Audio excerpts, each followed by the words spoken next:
আজকের এই বড় সাইজের কাতলাটা দিয়ে বানাবো দই কাতলা। আচ্ছা, দই কাতলা তো অনেকেই খেয়েছো, তবে আলু দিয়ে দই কাতলা কেউ কখনো খেয়েছো? যদি খেয়ে থাকো তাহলে আমাকে কিন্তু তারা কমেন্টে জানিও। আজকের আমি এই প্রথমবার আলু দিয়ে বানাবো দই কাতলা।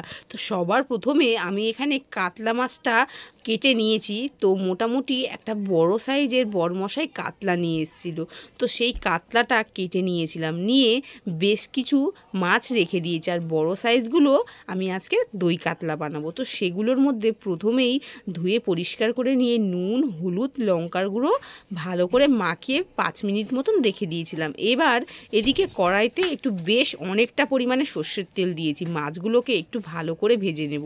তবে এই দই কাতলা বানাতে গেলে কিন্তু মাছ কিন্তু খুব বেশি পরিমাণের কড়া করে ভাজা যাবে না, একটু মোটামুটি ভাবে ভাজতে হবে আর কি। তো মাছগুলো আমি মোটামুটি ভালো মতনই ভেজে নিয়েছি। এবার কিন্তু সমস্ত মাছ আমি তুলে নিয়েছি। এরপর বড় বড় সাইজের কিন্তু আলু আমি কেটে নিয়েছি।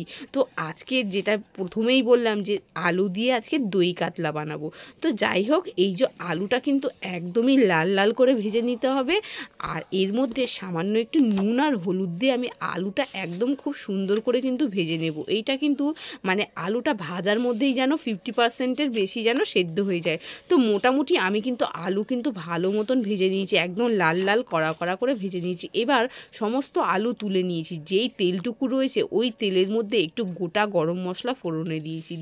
এবার এখানে বড় সাইজের 2-3টে পেঁয়াজ আমি বেটে রেখে দিয়েছিলাম। তো সেই পেঁয়াজ বাটাগুলোকে তেলের মধ্যে দিয়ে নাড়াচাড়া করে তারপরে এখানে অল্প পরিমাণের আদা আর একটু রসুন বেটে রেখেছিলাম, তো সেগুলোকেও দিয়ে দিয়েছি। এই দই কাতলা বানাতে কিন্তু একটু আদা রসুনটা কিন্তু পেস্ট করে দিতে হয়, এতে কিন্তু ভালো লাগে। এবার যেটা আমার মিস হয়ে গেছিলো, এখানে আমি একটা মিক্সির মধ্যে একটু মশলা করে রেখেছিলাম। এর মধ্যে দিয়েছিলাম শুকনো লঙ্কা আর তার সাথে একটু দিয়েছিলাম তোমার চাল মগজ। তো চাল মগজ আর শুকনো লঙ্কা আর টমেটো, তো অল্প পরিমাণে টমেটো দিয়েছিলাম, দিয়ে এটাকে একদম মিহি পেস্ট করে রেখেছিলাম। তো সেই পেস্টটা এর মধ্যে দিয়ে নাড়াচাড়া করে একে একে কিন্তু আমি সমস্ত মশলা দিয়ে দেবো। দিয়েছি পরিমাণ মতো নুন, সামান্য একটু হলুদ, আর দিয়েছি জিরে আর একটু ধনের গুঁড়ো।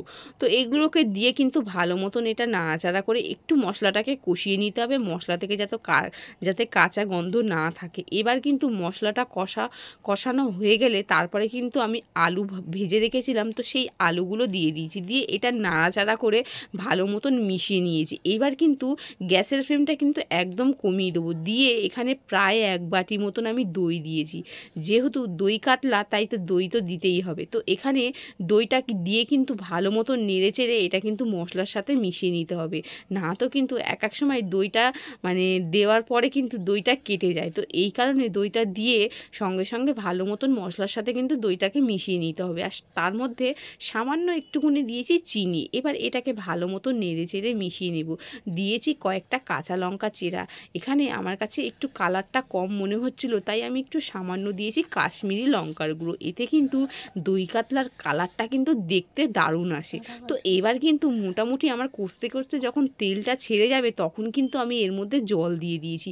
তো একটু বেশিক্ষণ ধরে আমি কষিয়ে নিয়েছি যাতে আলুটা যেটুকু সেদ্ধ বাকি আছে সেটুকু একদম পুরোপুরি হয়ে যায়। এবার কিন্তু জলটা দিয়ে যখন ঝোলটা হালকা একটু ফুটতে থাকবে তখন কিন্তু একে একে আমি মাছগুলো সমস্ত দিয়ে দিয়েছি। এবার কিন্তু মাছগুলো ঝোলের মধ্যে ডুবিয়ে দিয়েছি। এটা কিন্তু একদমই মাখা মাখা হবে দই কাতলাটা। এবার ঢাকনা চাপা দিয়ে বেশ কিছুক্ষণ আমি রান্নাটা করে নিয়েছিলাম। মোটামুটি এখন কিন্তু আমার আলু একদমই পারফেক্টভাবে সেদ্ধ হয়ে গেছে, আর রান্নাটা একদমই মোটামুটি কমপ্লিট হয়ে গেছে, আর ঝোলটাও কিন্তু অনেকটাই ঘন হয়ে এসছে।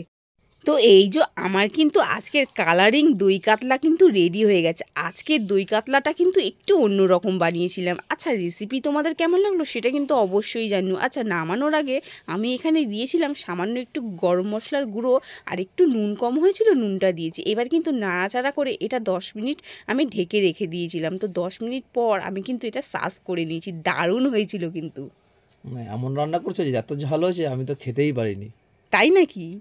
তাই নাকি আবার কি, যেটা সত্যি সেটাই বলেছি। খেয়েছিলে তো? ঘর ডিম খেয়েছি, এক গাল ভাত মুখেতে ভাতটা রেখেই দিয়েছি। ঠিক আছে, অন্য আর একদিন তোমাকে বানিয়ে খাওয়াবো।